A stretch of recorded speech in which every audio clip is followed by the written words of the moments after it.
Toxic ಅಬ್ಬರ ತೆಲುಗಿನಲ್ಲೂ ಭಾರಿ ಅಬ್ಬರ, ತೆಲುಗು ನೆಲದಲ್ಲೂ ಯಶ್ ಅಬ್ಬರ ಅಂತಲೇ ಹೇಳ್ಬೋದು. ಎಲ್ಲರಿಗೂ ಗಿರ್ಮಿ ಕನ್ನಡ ಟಿವಿ ಯೂಟ್ಯೂಬ್ ಚಾನಲ್ಗೆ ಸ್ವಾಗತ ಅಂತ ಹೇಳ್ತೇವೆ. ಶುರು ಮಾಡೋಕ್ಕಿಂತ ಮೊದಲು ಯಾರೆಲ್ಲ ನಮ್ಮ ಯೂಟ್ಯೂಬ್ ಚಾನಲ್ ಮೊದಲು ನೋಡ್ತಿದ್ರಿ ಅವರೆಲ್ಲ ಸಬ್ಸ್ಕ್ರೈಬ್ ಮಾಡ್ಕೊಳ್ಳಿ, ಮತ್ತು ಪಕ್ಕದಲ್ಲಿರೋ ಬೆಲ್ಲೈಕನ್ ಪ್ರೆಸ್ ಮಾಡಿ. ಟಾಕ್ಸಿಕ್ ಸಿನಿಮಾ ಬಿಡುಗಡೆಗೆ 2 ದಿನಗಳು ಬಾಕಿ ಇರುವಾಗಲೇ ಸಿನಿಮಾದ ಪ್ರೀ ರಿಲೀಸ್ ಈವೆಂಟ್ ಹೈದರಾಬಾದ್ನಲ್ಲಿ ಅದ್ದೂರಿಯಾಗಿ ಆಯೋಜಿಸಲಾಗಿತ್ತು. ಆಗಸ್ಟ್ 22ರಂದು ಹೈದರಾಬಾದ್ ಮಲ್ಲಾರೆಡ್ಡಿ ಯೂನಿವರ್ಸಿಟಿ ಮೈದಾನದಲ್ಲಿ ಬೃಹತ್ ವೇದಿಕೆಯಲ್ಲಿ ಟಾಕ್ಸಿಕ್ ಸಿನಿಮಾದ ಪ್ರೀ ರಿಲೀಸ್ ಕಾರ್ಯಕ್ರಮವನ್ನು ಚಿತ್ರತಂಡ ಹಮ್ಮಿಕೊಂಡಿತ್ತು. ಸಾವಿರಾರು ಸಂಖ್ಯೆಯಲ್ಲಿ ಜನ ಕಾರ್ಯಕ್ರಮಕ್ಕೆ ಆಗಮಿಸಿದ್ದರು. ಯಶ್ ಅವರಿಗೆ ತೆಲುಗು ರಾಜ್ಯದಲ್ಲಿ ಇರುವ ಕ್ರೇಜ್ ಕೂಡ ಸಾಕ್ಷಿಯಾಗಿದೆ. ಕನ್ನಡದಲ್ಲಿ ಎಲ್ಲರಿಗೂ ನಮಸ್ಕಾರ ಎನ್ನುವ ಮೂಲಕ ಮಾತು ಆರಂಭಿಸಿದ ಯಶ್ ತೆಲುಗು, ಇಂಗ್ಲಿಷ್, ಅಲ್ಲಲ್ಲಿ ಕನ್ನಡ ಬೆರೆಸಿ ಮಾತನಾಡಿದರು.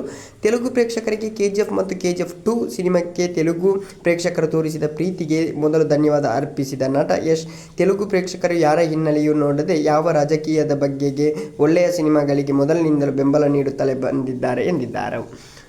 ಎಲ್ಲರೂ ಭಾರತೀಯ ಸಿನಿಮಾಕ್ಕಾಗಿ ಒಗ್ಗೂಡಬೇಕಿದೆ, ಒಳ್ಳೆಯ ಸಿನಿಮಾವನ್ನು ನಿರ್ಮಿಸಬೇಕಿದೆ, ಗೆಲ್ಲಬೇಕಿದೆ. ಈ ಮೂಲಕ ಭಾರತದ ಚಿತ್ರರಂಗವನ್ನು ವಿಶ್ವ ಚಿತ್ರರಂಗದಲ್ಲಿ ಉತ್ತಮ ಸ್ಥಾನದಲ್ಲಿ ಇರಿಸಬೇಕಿದೆ. ಭಾರತೀಯ ಚಿತ್ರರಂಗ ಸ್ಥಾನವನ್ನು ಎತ್ತರಿಸಬೇಕಿದೆ. ಅದಕ್ಕೆ ಎಲ್ಲರ ಸಹಕಾರ ಬೇಕಿದೆ ಎನ್ನುವ ಪ್ರಯತ್ನ ಬೇಕಿದೆ ಎಂದು ಯಶ್ ಅವರು ಹೇಳಿದ್ದಾರೆ. ಟಾಕ್ಸಿಕ್ ಸಿನಿಮಾದ ಬಗ್ಗೆ ಮಾತನಾಡಿದ ಯಶ್, ಟಾಕ್ಸಿಕ್ ಒಂದು ಒರಿಜಿನಲ್ ಆದ ಪ್ರಯತ್ನ, ಅತ್ಯಂತ ಬೋಲ್ಡ್ ಆದ ಬಹಳ ಉತ್ತಮ ಗುರಿಯನ್ನು, ಆದರ್ಶಗಳನ್ನು ಹೊಂದಿರುವ ಈ ಸಿನಿಮಾ ಈ ಹಿಂದಿನ ಎಲ್ಲ ಸಿದ್ಧ ಸೂತ್ರಗಳನ್ನು ಮುರಿದು ಹಾಕುವ ಸಿನಿಮಾಗಳು. ಚಿತ್ರಮಂದಿರಗಳಲ್ಲಿ ನೀವು ಈ ಸಿನಿಮಾ ನೋಡಿದರೆ ನಿಮಗೆ ಅಚ್ಚರಿ ಆಗುವಂತಹ ಅನುಭವವನ್ನು ಈ ಸಿನಿಮಾ ನೀಡಲಿದೆ. ಆಗಸ್ಟ್ 26ರಂದು ಯಾರು ಮಿಸ್ ಮಾಡದೆ ಸಿನಿಮಾ ನೋಡಿ ಅಂತ ಹೇಳ್ತಾರೆ. So much thank you. By.